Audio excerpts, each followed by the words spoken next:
hey, not letting Afreeca, say Keen, for example, first pick Gangplank and then giving the cherry-picked counter pick to Khan. They just don't want to deal with the champion at all after trying to run the red side Vladimir last time out. So kind of a surprise, definitely a respect ban to Keen, saying, you know, there are picks against it, but we just don't want to have to deal with it. So perhaps also freeing up some of the second rotation red side picks, not necessarily for the top lane, just looking for something a bit safer. Yeah. Lots of picks left over here as Kingzone is thinking about their last ban down to the last second. Can't ban both those AD carries. Maybe you ban something else and just trade them. Kog'Maw and also the Ezreal up. Ezreal going to be very high priority, but Kog'Maw was first picked multiple times, and you see that Zac ban actually around the world. Zac, a champion that people weren't really talking about for patch 8.1, has had a very high win rate. So just a respect ban. People don't want to deal with that engage range. You have your choice of AD carry. Afreeca will go with the Ezreal. Yeah, Ezreal is pretty ridiculous right now with Kleptomance. You can build up so much gold early on. You can do it from a safe distance. You have that arcane shift to have an even safer lane, but also to get aggressive a little bit later on once you get that red buff to just do some incredible poking damage. A little bit different from the, you know, super hyper carry guys such as Tristana, Kog'Maw, Twitch. But definitely has his own spot here in the meta. We are going to see Kha'Zix picked up now on the side of Kingzone. Peanut trying to channel his inner cuz, perhaps. I mean, priority on the Kha'Zix kind of wavered in recent days just because, you know, KT, for example, struggling pretty heavily with scoring that champion and such tanky lineups, meaning that, hey, early game you got the stopwatch, you got the flash not getting going, and then the tanks just outdoing Kha'Zix in the late game. Of course, getting the one shot on Faker and ending that 94-minute game was a bit of a counterpoint there, but they'll go with the Kha'Zix, definitely the sort of aggressive jungler, as you mentioned, Peanut likes to trade in. He's going to blind pick the mid lane. Ryze is the #1 choice with the Malzahar on the board if they want a good laning option into him here for the Afreeca Freecs. Yeah, we'll see if Kuro wants to revisit his Azir as well, still on the board here, as it does get hovered right now. Maybe feeling a bit more confidence after getting his first win in a while. See if they actually do lock it in here. Ryze traditionally does well into Azir, but the Malzahar does better, Valdez, so it will just go with the Champion.gg style tier list pick and go for the Malzahar. Ryze is good early, and it's only really about the all-in potential on the Ryze, especially if he only has tier to really try to hold him down. Lots of blind picks here for the side of Kingzone. They seem to have decided they know what they want. They will be going for the Gnar. Probably not respecting the counterpick Yasuo from Keen, but I'm sure we'd love to see that. Oh, please. I mean, a man can dream, I suppose, but very unlikely at this point. See what they want to go with for the second bans here. Perhaps some counters for the Gnar up top. You were talking about Yasuo, but Jace as a ban seems a little bit more solid, Papa. Just trying to take out some of the picks that I don't think we'll see a Kennen ban, but that's also a coverage ban for the Gnar if they really do respect Keen going in that direction. Let's see what the decisions are from Afreeca. They'll be a bit surprised to see so much priority placed on safe and strong solo lanes and none given for the bot lane. But that's kind of the Kingzone and formerly Longzhu way, right? It was all about Prey and Gorilla dealing with no resources and trying to play a farm lane. Still will be strong champions available. Seems like for now, at least, Afreeca are pretty happy for Kingzone to opt into something like the Kog'Maw, and now 2 strong laning options into the Gnar are denied. Another sign here saying that they wanted to see Khan. Well, he's back, ladies and gentlemen. I'm sure a lot of you guys wanted to see him as well. We'll be seeing him on the Gnar to start. Nothing too carry heavy, but we'll see if he can get some nice ults later on. We did see the Tom Kents and the Kog'Maw banned out here by Afreeca. Yet to choose the AD carry and the support is Kingzone, and I'm happy for one. I didn't really want to see the Tom Kents. He's pretty obnoxious nowadays. The Varus also has been first picked by other teams and is available as a stronger laning phase in the Kog'Maw. You can see Prey talking to his team, just confirming details, but they will be locking in the Varus. Expected to be a tank support there. Extended laning phase, non-interactive laning phase suits the side of Kingzone to a T. Based on their old playstyle. Of course, we should mention that we're still going to learn about what their new playstyle is, whether they'll just try to plug and play Peanut and play him as if he's Cuz, which to me doesn't sound right. You know, yeah. It's definitely the kind of antithesis of what I expected to see is, okay, Rengar locked in here from Spirit. Noticed that he'd been playing it a bit in solo queue, been pretty popular so far, and it is kind of a soft counter, a skill matchup against the Kazakhs. Who knows? We hit the right early minutes, and we might actually see the quest of the hunt beyond in the late game, get that 4th evolution for the Kazakhs. Just waiting on Keen's choice against the Gnar. He gets a pick after seeing it's not a blind pick. He is going to go with the Shen to add just a bit of a tanky liner and also an option to have a global a little bit later on for that split pusher. So that does get locked in, as well as the Alistar, another top-tier tank support that we see nowadays for Gorilla on the side of King Zone. It's a really hard initiate draft coming through from Afreeca. Flash Malzahar we know all about, but also the submarine-esque plays with Rengar and is on the hunt, and Shen potentially piling on with the ultimate. So very strong engage, and then Ezreal as this hyper carry who has the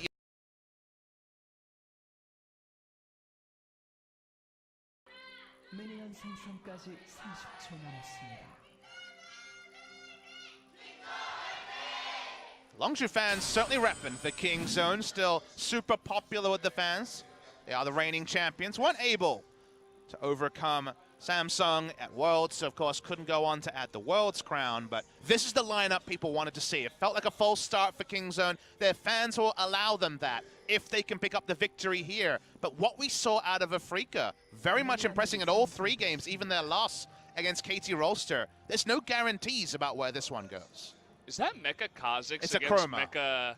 Mecha Rengar? I believe it is. It's a mecha battle. I don't know if that's the name of the skin, but they both look exactly the same with the same color scheme as well. Pretty cool to see. Who knows, maybe they met in solo queue and said, let's just, go for it if this matchup does happen.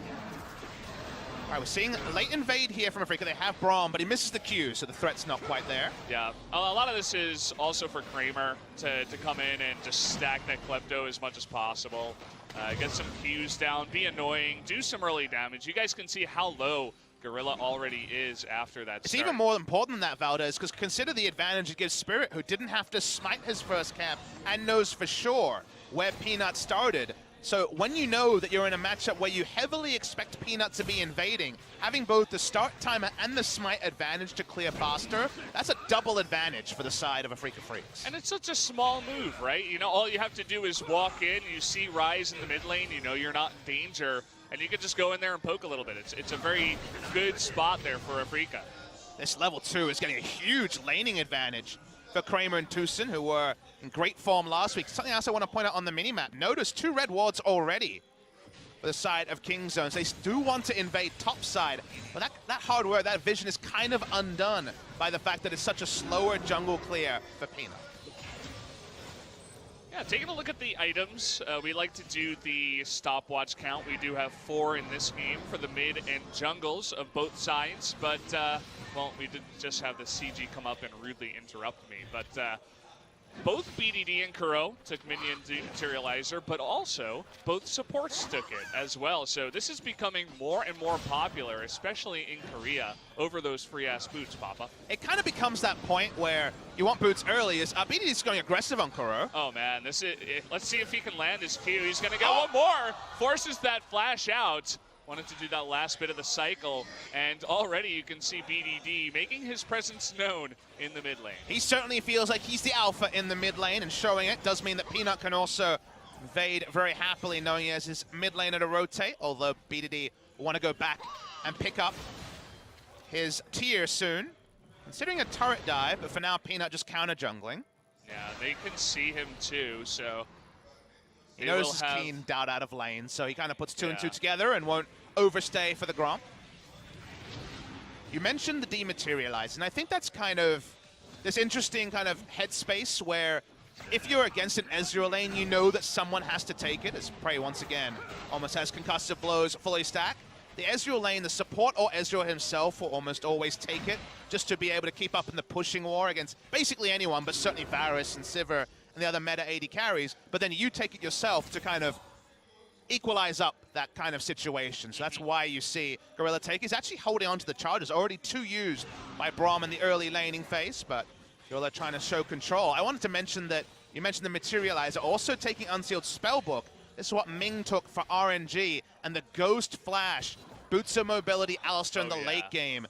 was just an insane factor. So that's why we see Gorilla going into Unsealed Spellbook on the Alistair in particular, because then he becomes a one-man wrecking crew when it comes to the initiation. It's incredibly oppressive. You need someone on your team to do the initiation. It's going to be himself or the Gnar, and so a lot of pressure will be on Gorilla to go for that kind of initiation.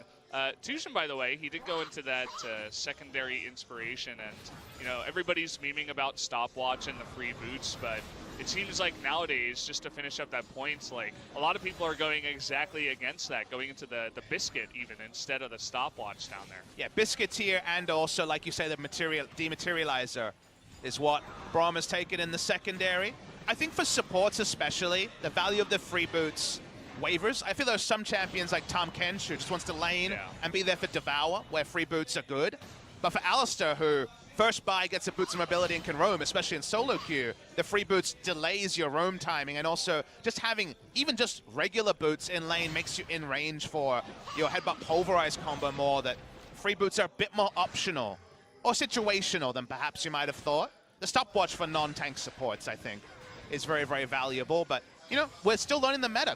Players are still putting this all together, so we will see those choices evolve as the season goes on, and especially when the balance patches start. Yeah.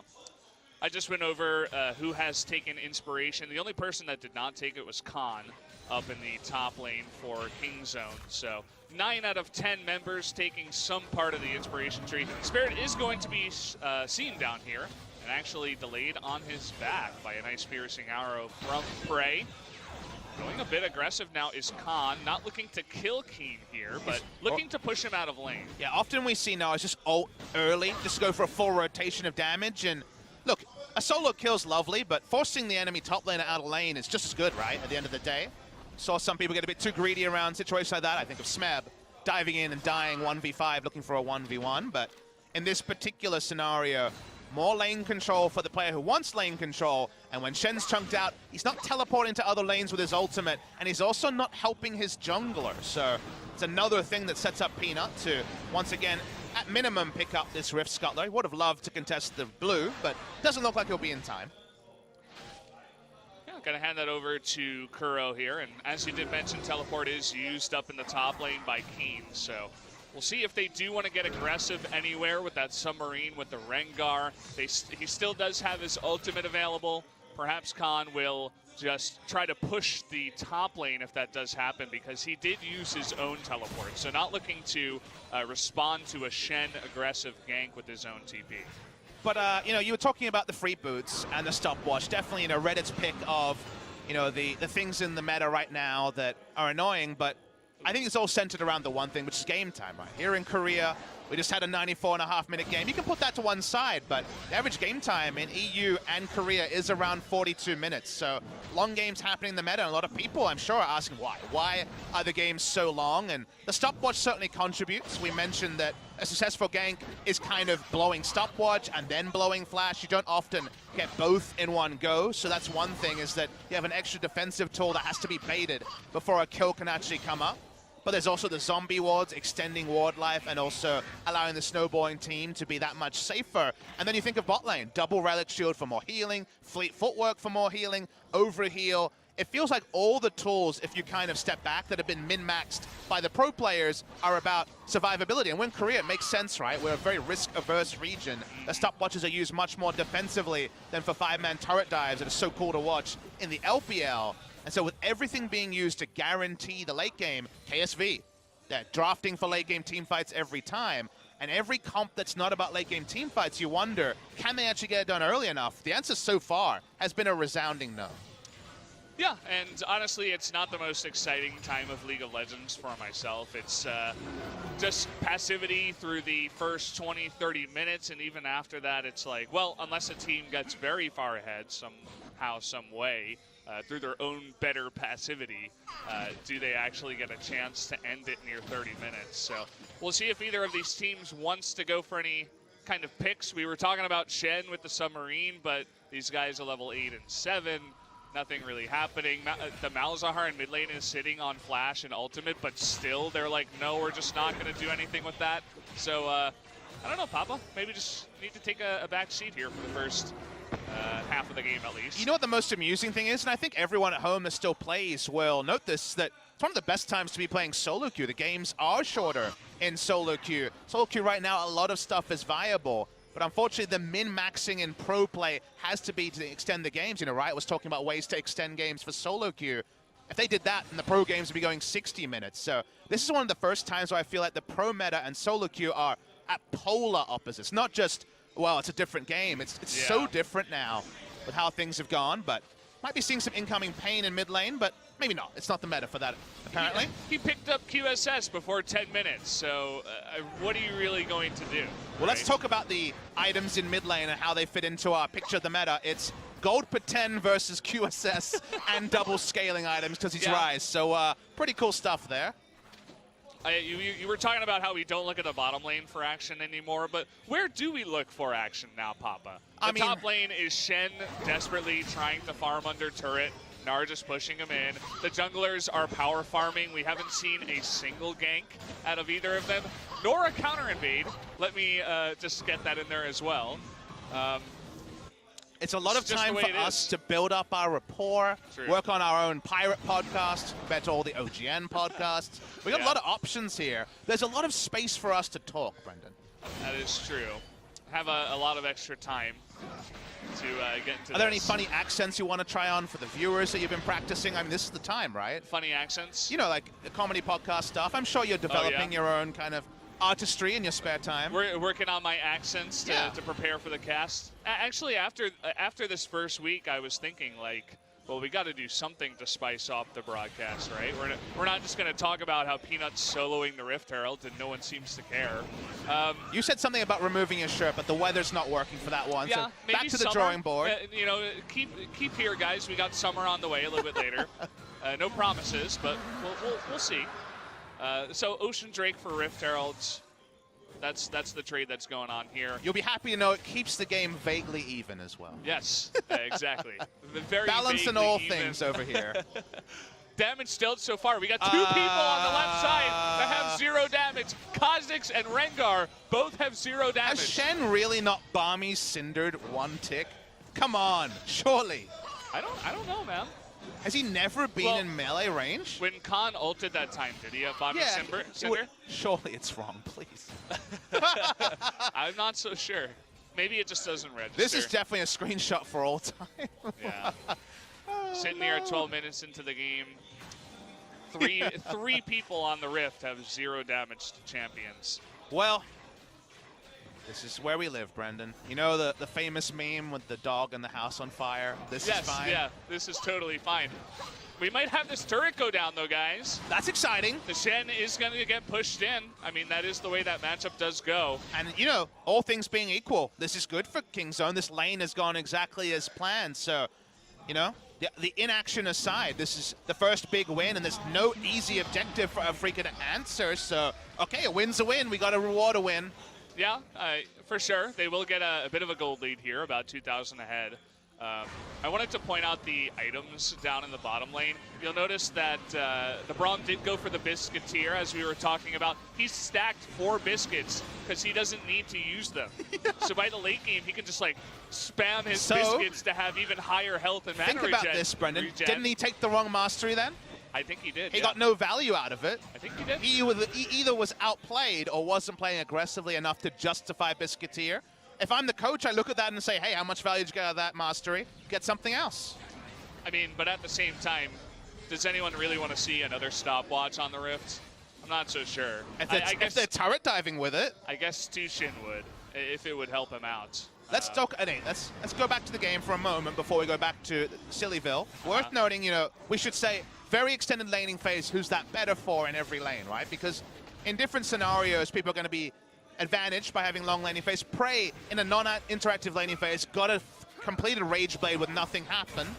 We know that is a huge thing. That was one of the big meta points back at Worlds, was how much could you get done before the Rage Blade power spike came through. So non-interactive, everyone healing laning phase. And with an Alistar support who's not the strongest, it is relevant to mention that Rage Blade in a free lane is great for the side of Kingzone. Taking top lane turrets certainly is great too.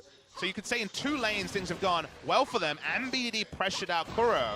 Is it enough for the late game? Is it enough for what we expect of the meta? No, but it is in the context of what we're seeing, the inaction we're seeing. The inaction so far has favored Kingzone. Yeah, I would have to agree. I love Ryze's items right now. Oh! The damage dealt! Shen did some damage. Yeah! That must be from Sunfire Cape. I don't know if he hit the Gnar. He could have taunted at some point, off screen. I didn't see it.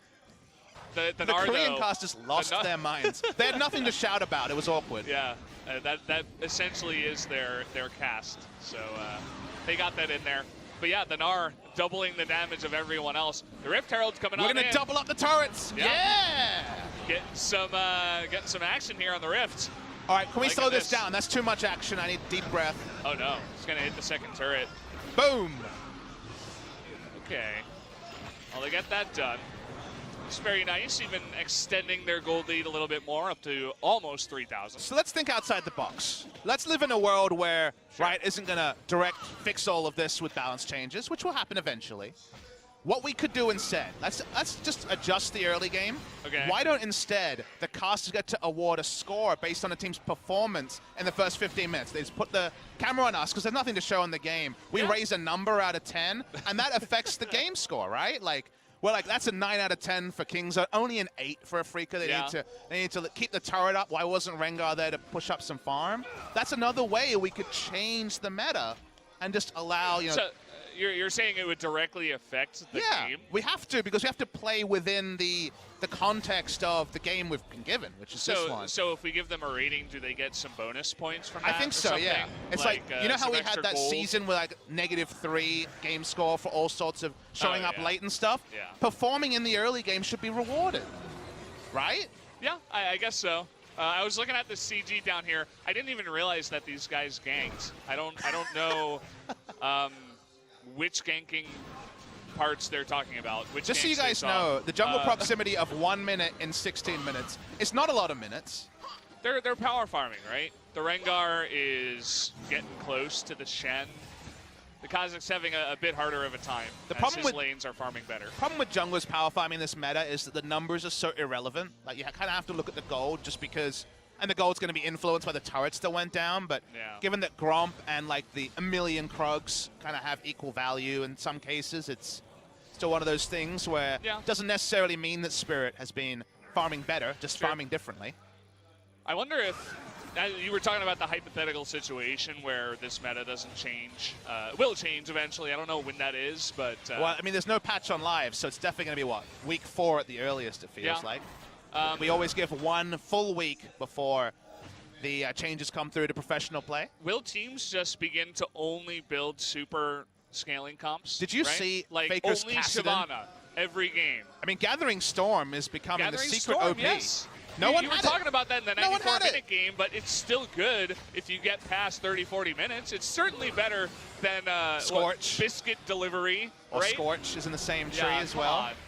The Gnar has Scorch. Does he need Scorch? I guess he does in that lane, maybe. I mean, he got the turret, so we can't blame the Scorch there. Scorch is good for him, but perhaps for others. Gathering Storm, please. Let's see it. Trying to steal the blue. The taunt misses. Oh, almost some damage onto Khan. Doesn't happen. Keen almost got to, about 1,000 damage. I mean, this is good from Khan, though. He's trying to create as much pressure as possible. He can't push into the inner turret. Doesn't quite pick up the blue buff, but just trying to be a nuisance and put some question marks in the head of Afreeca Freecs. Kingzone looking to pick up the second dragon of the game. We are going to have some action here as the Rengar ulting in. There's that submarine jumping in onto Gorilla, knocks a couple of people up. You can see Tushin in the front just guarding everyone else as they try to take out Gorilla here. The dragon is going to go over to Afreeca, but Gorilla, he makes it out for now. There's the Braum ultimate. It's going to go wide. Here comes Spirit, though, and that first burst damage out of the brush is going to take him down. Tushin with the first blood. They do get the Mountain Drake as well, so finally Afreeca able to make something happen in this game. They actually use the Shen ultimate proactively. Means they're going to have Khan get some turret damage. He didn't push in. He's going to have to hurry up. He's being slow with the minion wave. Going to be the mid lane outer turret falling basically for free as the cherry on top, and Khan decided not to teleport, and in the end, big advantage to the side of Afreeca Freecs. If you watch the replay, the things start off here, the contest is on, Shen has level 2 ultimate, let's start fighting. Notice that Kingzone very early, just say, all right, Gorilla, you're kind of screwed, sorry, and they leave him behind. Gnar was in the mid lane, I apologize, but because he was out of position, he got the call that just give Gorilla up, we'll just go back to the top lane. It meant he never really got turret damaged on, so Kingzone were clearly kind of between two shot calls. Should we fight with the Gnar who had walked over, or should he be split pushing? The answer was neither, and that means they kind of lost in both scenarios. Yeah, it's a very scary place to be in when 4 of your members get hit by Ezreal ultimate, and you hear Rengar coming on in, you see the graphics above your head and the Shen coming in, you have to know it's coming. And they're just like, oh crap, we just got to get out of here. Tushin right now. First Blood King. He has 21% of the damage right now. Don't look at the numbers right now. The numbers are... Braum is popping off, man. The bloodthirsty support. Someone call up Doa. He'd be happy with this so far. I talked a bit about whose line. I made a reference to it on the last cast. Remember, the numbers are all made up, and the points don't matter. That is the early game we have here in the LCK, sadly. So don't look at things like damage dealt being above 20% for support. A Braum, no less. I guess it means he's hitting his Qs a lot. He is. He used it to pick up the first blood, right? So that is something. QSS picked up here for Ezreal very early on. Does not want to get caught out by any of the CC that's on the side of Kingzone. More safety, Valdez. More safety being picked up in the items. He knows that a pick could lead to so much when there's a pushing advantage and a rotational advantage on the side of Kingzone. Any free time that Gnar, Rise, especially the Rageblade Varus get with a turret, going to be unhappy times for Afreeca. So sadly, safety first once again doesn't lead to the action we're craving, but will lead a pretty smart purchase for Kramer. Yeah. Got triple Ninja Tabi on the side of Afreeca. Not really worried about the Rise or any other CC. They just want to be able to deal with Prey's damage as well as the Gnar. Should mention that BDD adjusted his items. You said, why not more scaling? And even though it was at 16 minutes into the game, he did go the way of the Rod of Ages. So he's felt like, with no real other magic damage short of the Rageblade and the Varus damage, that no need to go into the Abyssal Mask. Going to be the Rod of Ages here, and I mentioned it already, Faker going for GP10 and a late Rod of Ages. Could have just had a Gathering Storm, and you get away with that in this meta, from what we're learning. You know what? He does have Sorcery as his secondary rune there, so... It's unlikely, but it's a chance. Maybe we'll get a look at that a little bit later on, and perhaps he even does have Gathering Storm. Looking at the control wards here, a lot of control around the mid lane for Kingzone. They have a very fast Baron team, so... Getting Baron Vision, not that easy for Afreeca, we should mention. The Deep Vision going down. Seems like Kingzone are focused on the Baron. What you do here if you're Kingzone is you skirmish with the Rise, and then just ult on the Baron and try to burst it is kind of the play. Be even stronger when the Blade of the Ruin King is done for Prey, gone for Wit's End for team fights, but fast Baron, Blade or no, means that Afreeca getting control around the Baron is very difficult and something they desperately need to do.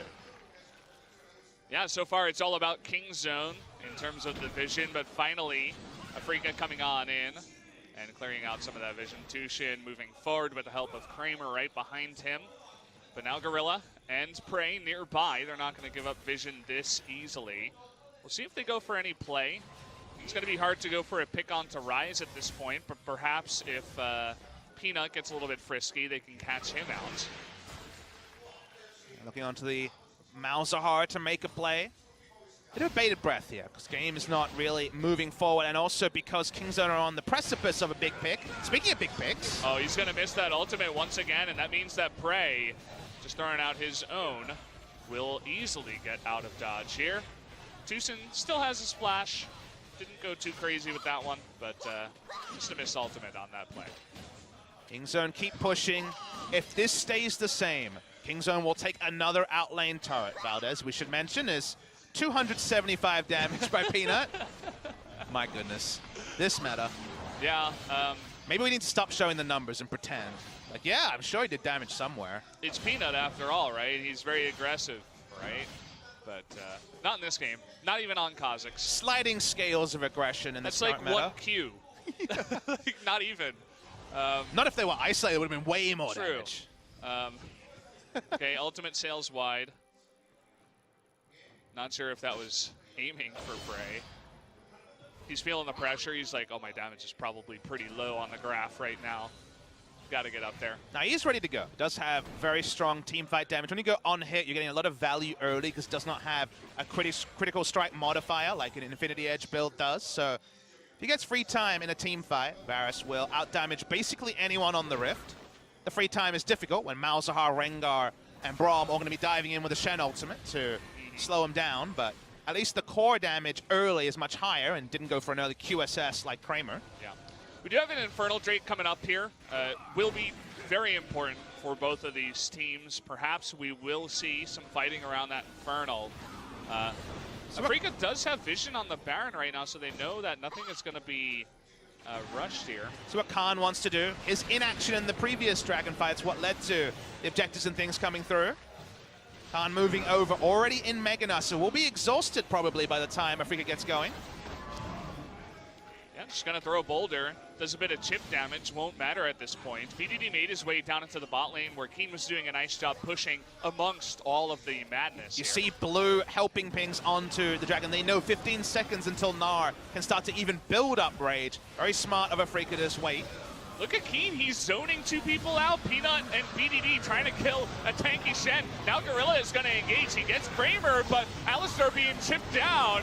He's going to go down. And look at Prey now. He's a little bit out of dodge here. He's going to take down Spirit, though, by himself. Khan doing a nice job in the backside, trying to take down Kuro. Not quite able to, but here goes BDD on the rise. He's able to Realm Warp on in. He wants another kill, but he already burned his flash. Will take out the Ezreal. But that is about it. Let's see if they can go into Baron now as Spirit is officially out of this fight. It started a bit comically, but the cleanup was really strong by BDD. Already impressively tanky, didn't have to use his Zonius. So like you mentioned about it, straight onto Baron. Malzahar can teleport in. 3 members of Afreeca to contest.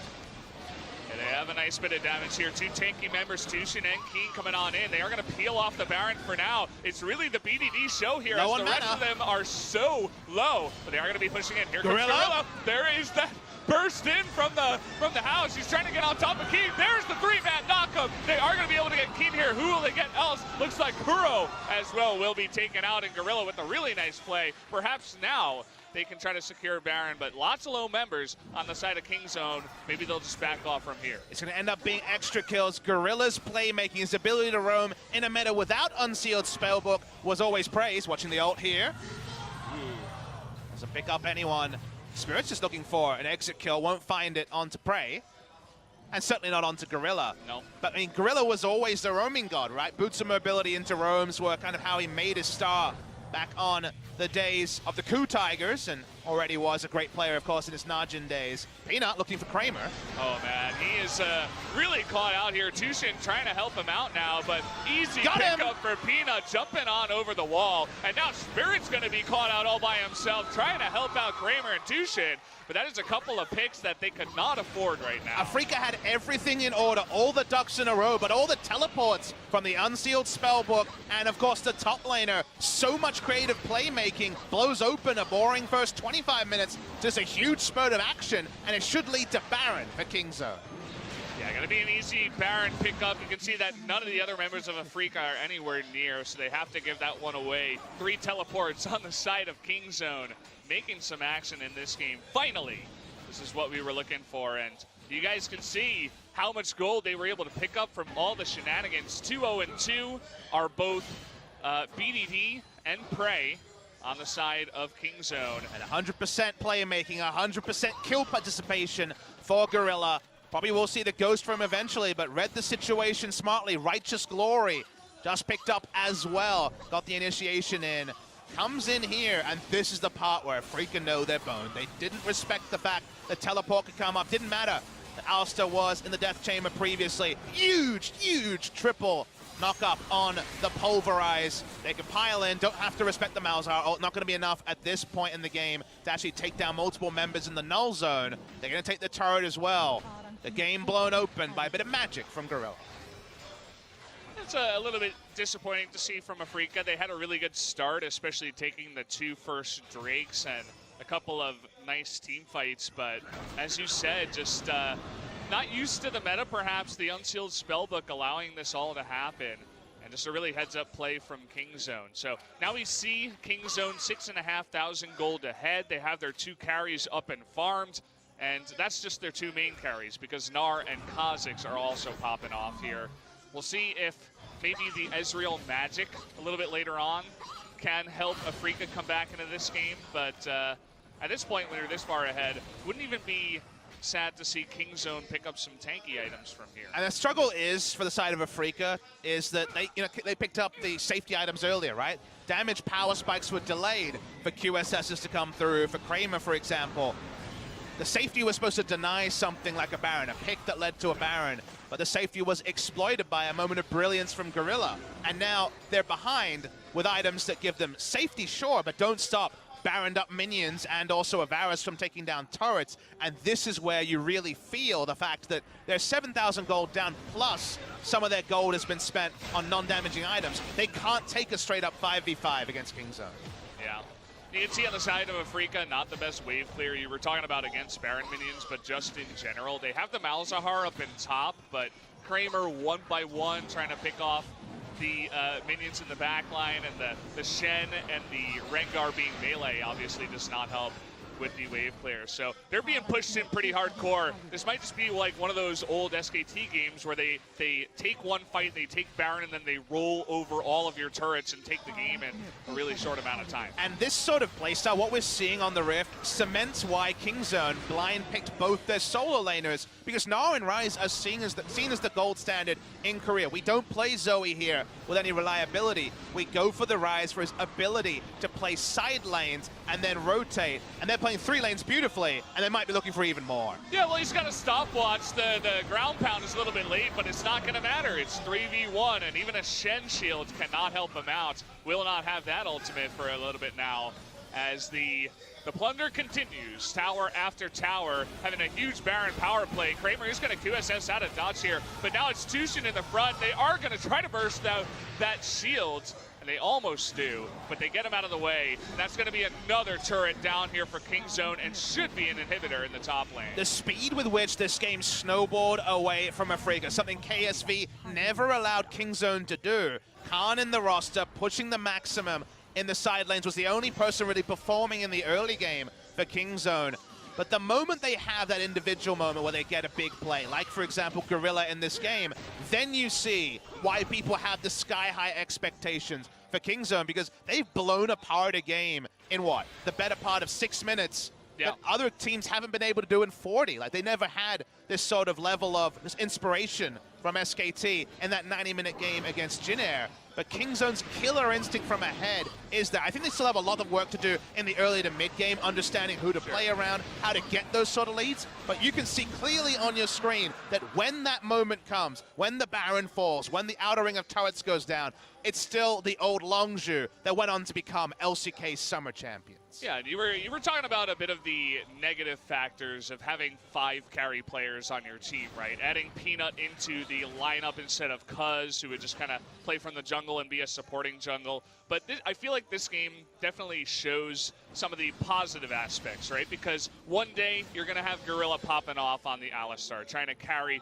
by himself with his teleport plays, with his fantastic engagements. Another day you might have Peanut come from the jungle and completely throw things wide open. But you can see what each member can do in the lanes as well. Khan obviously taking that counter matchup on the top side, but BDD making his presence known early on. Prey and Gorilla solid as ever, and now Gorilla showing up in the mid to late game here as well. This team, you can see the skill cap that they have. And obviously no one questions the skill, but I think we have to adjust our language a bit, because when you think of carries, you usually think they need a lot of gold, a lot of time, and a lot of jungle attention. What you're saying is that they may not have 5 carries, they may have 5 playmakers, which they certainly do. Like you say, everyone here can pop off, one of my favorite adjectives, and win the team a game. But can they also set up one at a time those people? Can we have everyone on the same page of who the bus driver is for this game and who's taking a seat back? That's what still has to be proven over a long season. Yeah. So looking to see who the bus driver is for this game, as we do take out another inhibitor turret as well as an inhibitor. Khan just going 1v4 right now. Nobody can even touch him at this point, as they're not willing to engage. They just want to play the Jinair game and say, hey guys, let's take this to 60 minutes and hopefully they can't kill us. But we'll see if King Zone allows that to happen. And because of the low wave clear and just where the map is at, unfortunately, Afreeca's comp doesn't do anything. In a long lane, in the laning phase, you can gank and you can play your globals, but when you're grouped as 5, Malzahar flashes in and gets killed by the focused fire. In a true 5v5, they aren't able to actually do anything other than dogpile on one member. It's not going to work against the side of King Zone. So all they can do is watch, and unfortunately that means watch their objectives just go down one by one. Yeah, no doubt eventually that bottom inhibitor turret and inhibitor will go down. But as for now, looks like King Zone wants to back off as the Baron is about to spawn. Already 2 lanes have their inhibitors down, and finally some damage in this game. Rotations. Even gonna rotation Realm Orb over here. Not even sure if necessary, but will definitely speed the game up quite a bit. That's what Realm Warp is so strong at doing. When the side lanes are broken, you can make the Realm Warp play, get the absolute maximum. King Zone vindicating their draft, playing towards their draft. Eventually, there is that caveat.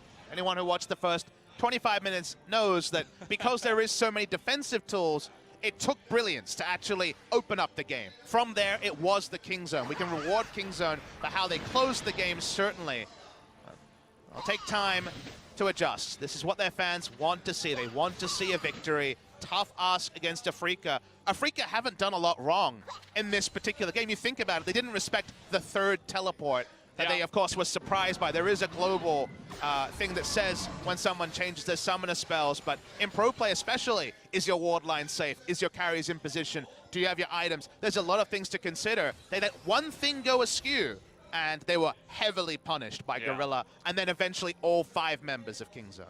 It definitely seemed like one big play that made it happen, but also Kramer getting caught in the red side jungle, being a little bit too aggressive, right? It was kind of like things snowballed out of control a little bit too fast for Afreeca to keep up, and maybe that's the shot calling, maybe it's just the team not being ready for the crazy aggressiveness of King Zone, but definitely let this one get a little bit away from them. And now with the Baron, we do see the bottom inhibitor turret is going to go down as all 5 members are ready. Even Khan is getting to work up on this top Nexus turret. If I learned anything though, Valdez, it's not over till the Nexus goes down, so see if they can actually push it through. You can see the formation, right? The phalanx of Afreeca. They've got 5 members around the Nexus turrets. They'll let them go with their lives is what they're saying, but King Zone's like, well, I guess we have to take your life then.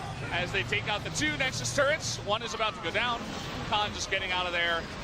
Not really in danger of anything at this point. Will they pick up any more kills is really the question. Spirit has that Shen ultimate on top of him, but still taking a ton of damage. He's gonna have that last inhibitor go down as a bunch of kills almost being taken, but no one actually dying. Even Keen's surviving towards the end, but that will be the Nexus as King Zone DragonX